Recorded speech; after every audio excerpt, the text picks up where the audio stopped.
You're listening to the Life Coaching Secrets Podcast, episode 157.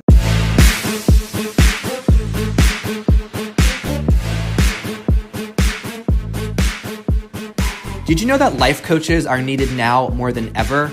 I'm Frank Macri, founder of Thriving Coach Academy. I've trained over 1,000 coaches and helped them launch their own successful coaching businesses. If you want to make an incredible income and impact as a coach and have a lot of fun doing it, I'll show you exactly how to get it done. This is Life Coaching Secrets. What's up, coaches? In this episode, I want to talk about something that bothers me in the coaching industry and in the overall personal development space in general. And it is on the T word that comes up a lot more than it used to. And it's come up to the point where I feel it is being overused. And that word is trauma. Trauma has become such a buzzword to the point where it has started to lose its meaning. And I want to talk about trauma in this episode. Once we overuse a word and we blow everything up and label it as trauma, especially when it's a word that goes along with a negative experience, we not only lose the words to properly talk about true trauma, but we also undermine our own resilience. I want to share that one more time so it sinks in. When we blow up everything and label it as trauma, especially when it comes to any negative experience we have, we not only lose the words to properly talk about true traumas that we go through, but we also undermine our own resilience. So trauma has been a word that's been overused a lot. People use it to describe any experience that is distressing. And I am a very strong advocate of correctly labeling a person's experience as psychological trauma when it actually is that. But I'm also a strong proponent of not over-categorizing something as being much more serious or significant than it is. Everyone goes through trauma in their life. Everyone has actual experiences that would be classified as traumas. And one of the problems that I see popping up are a lot of coaches that call themselves trauma-informed coaches. What does that mean to be trauma-informed? Does that mean that you've read a book about trauma, or you think because you've healed from your own trauma that you can help others navigate through it? Either way, that is not appropriate. Therapists spend years learning about trauma and how to heal their clients from traumatic experiences. It is not appropriate for a coach to take a course on trauma and think that they're able to handle trauma with their clients. So I want to talk about in this episode what trauma is, what it is not, and the place that it has in the coach-client dynamic. I know this one might push a few of your buttons, but that's okay.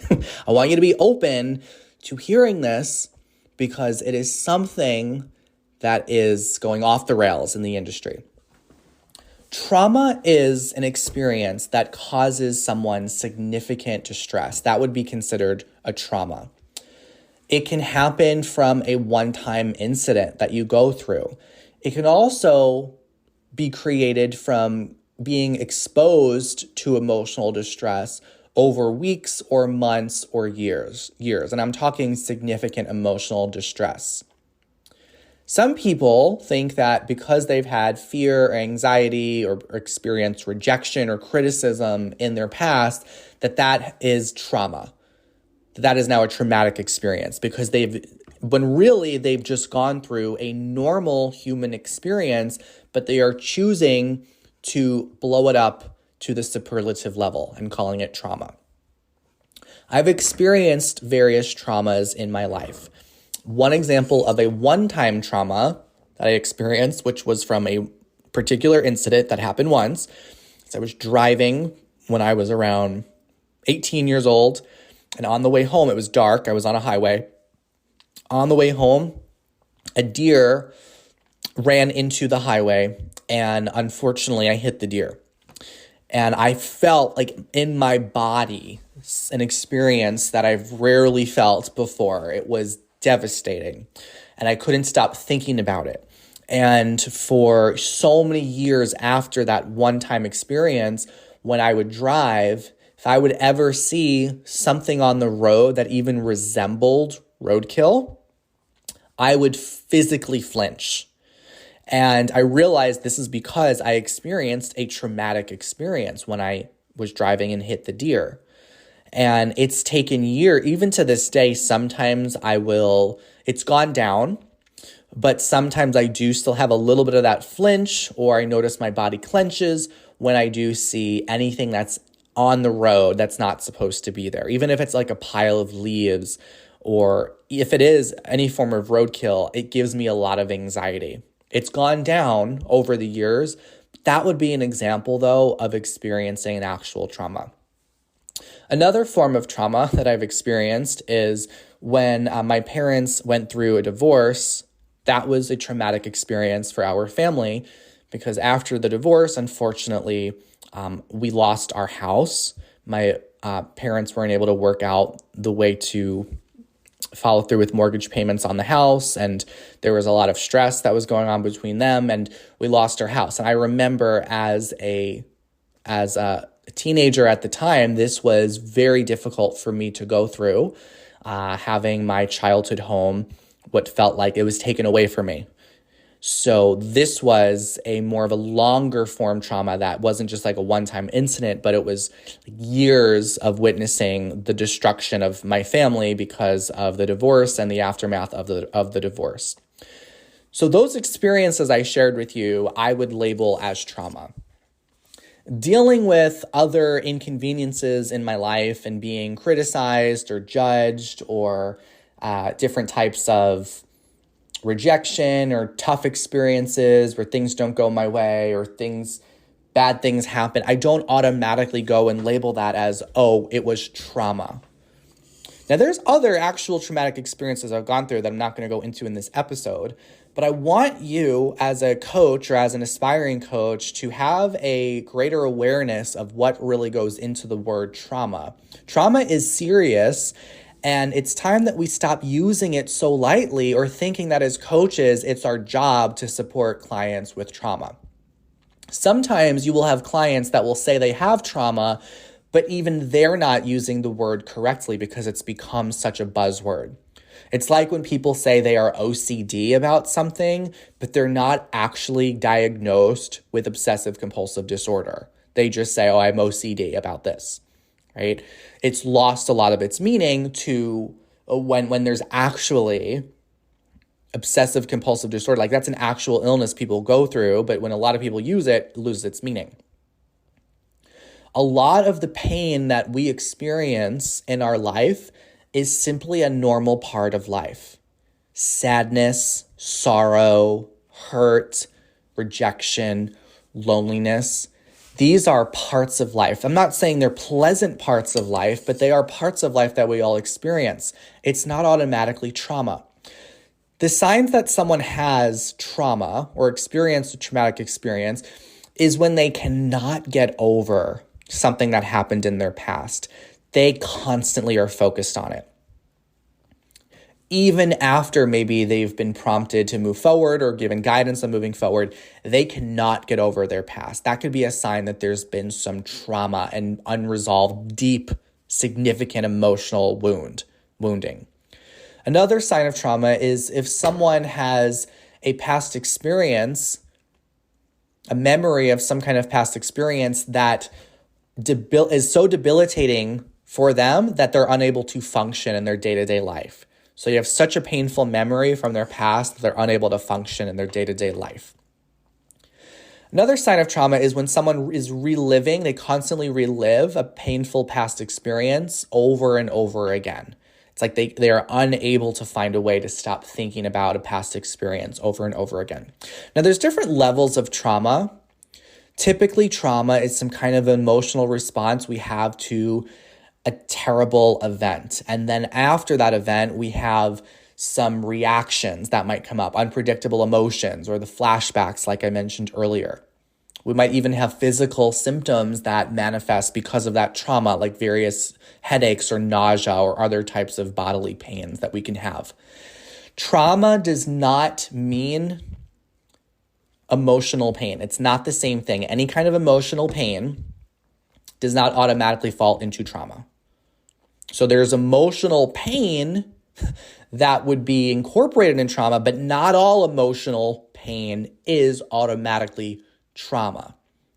Okay, there's a difference between I was traumatized and I experienced something in my past that was difficult or painful. There's a difference between I am traumatized versus I experienced a distressing event. So stop saying that you are traumatized. If you do this already, don't say you're traumatized by every unfortunate or bad thing that has happened to you. I want to go into some assumptions that you might have as a coach in relation to trauma. One assumption you might have is that if someone has trauma, they need to first work through that trauma in order to create any new results in their life. So you might think, I can't help people because I don't know how to handle trauma. You might have this that's blocking you from putting yourself out there as a coach. Like I said earlier, everyone has trauma in their life. It is a part of being a human. We've all had tough experiences, and some of those experiences would be considered traumatic.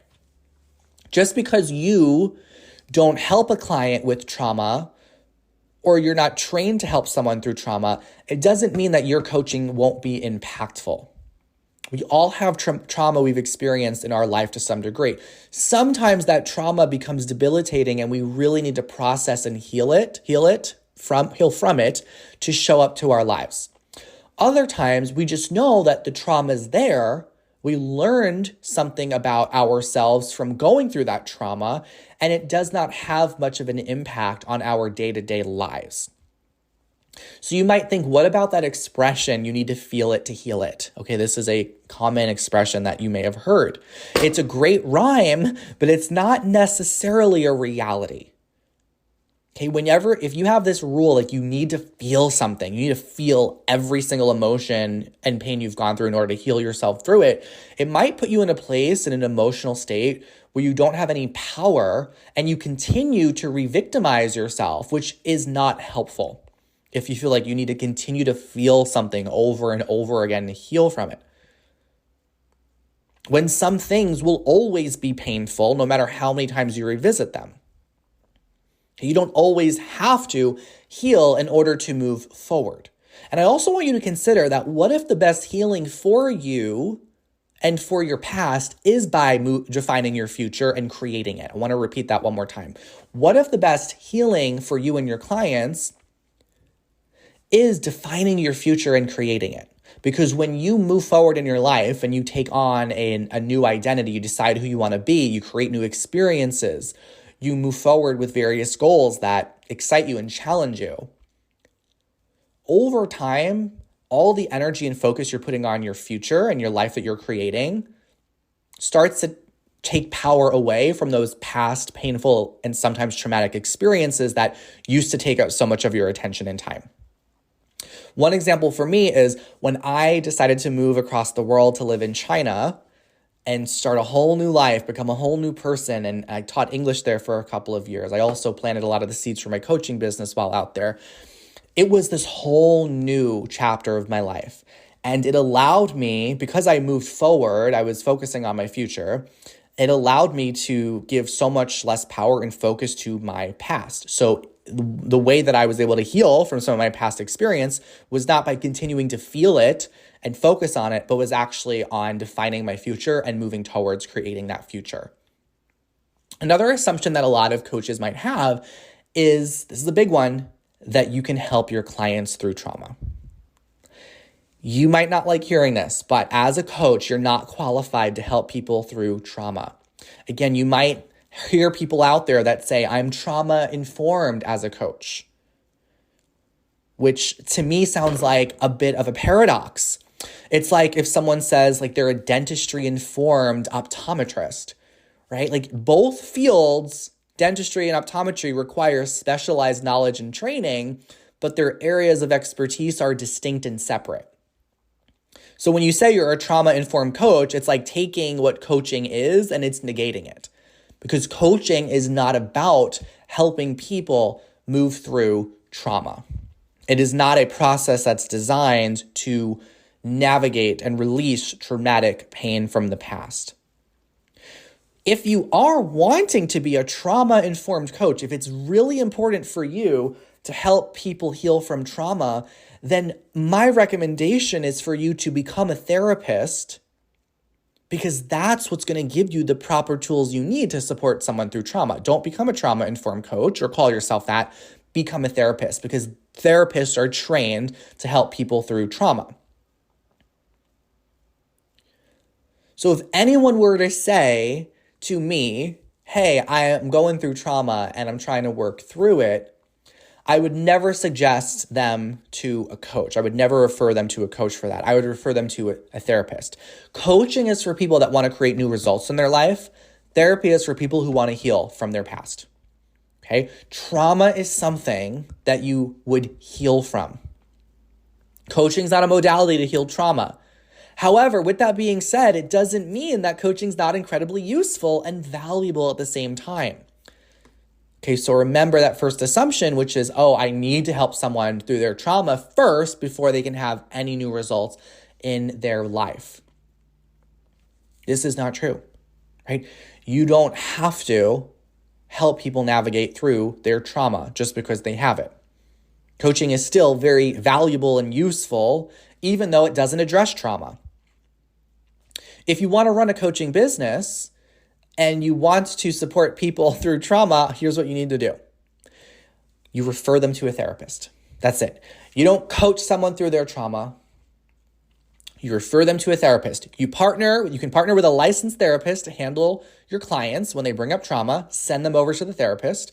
Leave the trauma work for your therapist to handle. Okay, so things that you don't want to be asking your clients, because maybe you come from a therapy background, you've gone through therapy, or you have like a stereotype of what a therapist does, and you think, I'm just going to approach that in a coaching session. This is why it's so important to be properly trained as a coach, because one of the feedback points we'll give our coaches is how well they're staying in the coach role.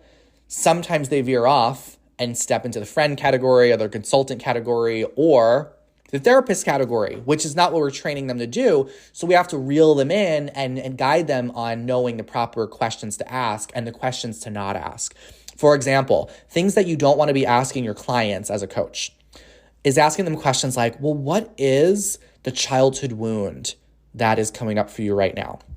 Or directly asking them, what's the trauma that's associated with this experience? Right? You could open up so many bigger issues for your client that could do more harm than good when you're trying to coach around trauma.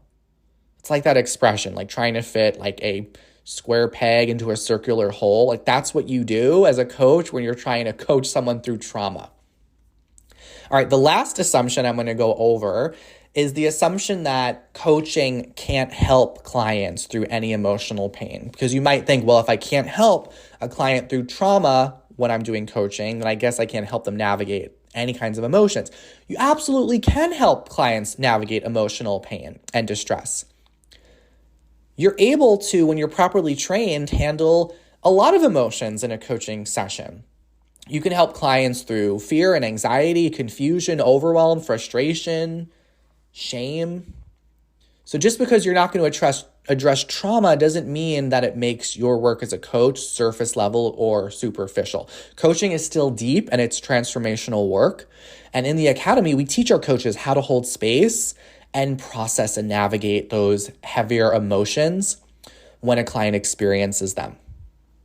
Now, if you're running a practice right now and if you are attracting clients who have lots of trauma, I want you to examine why that could be happening and how it is that you can filter out individuals with trauma so you can attract those that are really a good fit for coaching.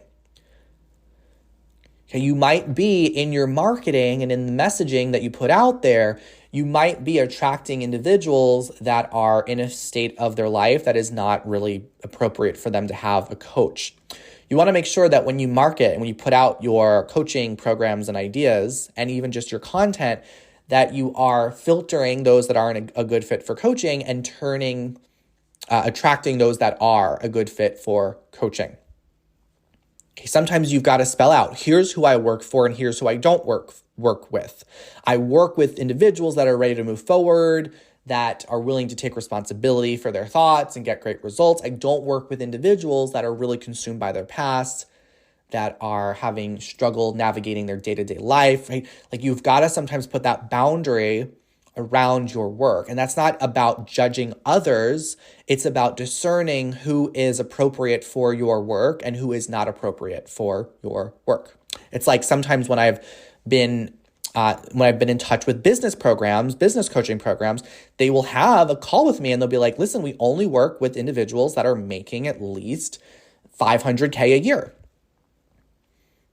And they will filter out. It doesn't mean like they're judging those that aren't at that level yet. It's just like, here's the type of level of support we offer for this type of individual at this phase of their business. Same thing applies when you are working with clients who might be going through emotional challenges. You don't want to be working with clients in the stuck with trauma phase.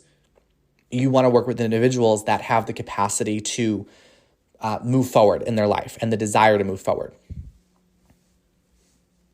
Okay, so we all have trauma and we all have negative experiences that we've gone through in our life. This episode is not about minimizing or dismissing any of that or neglecting it. I think it is powerful to know if you have trauma, and it's powerful to get proper support for it.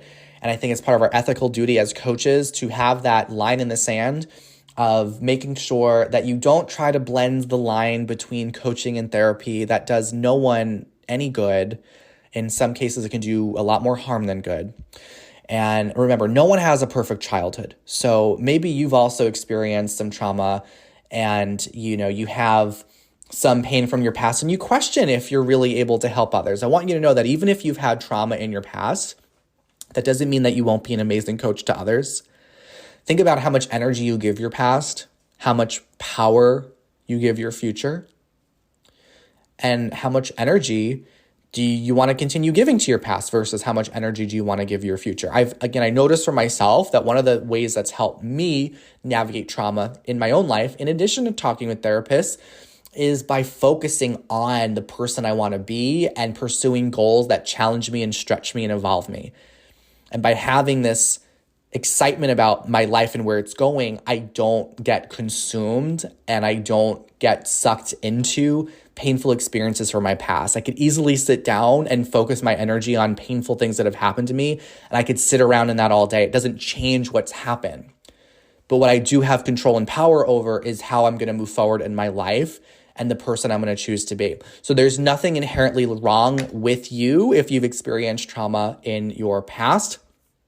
It doesn't make you a victim. It makes you a human. So in summary, some of the assumptions we covered in this episode on trauma and how it's sometimes overused, especially in the personal development and transformation space, is the first assumption that just because someone has trauma, they don't need to work through it, right, in order to get new results in their life. You don't assume that if someone has trauma, they need to work through that first to create any new result in their life. Second assumption is that you can help your clients through their trauma.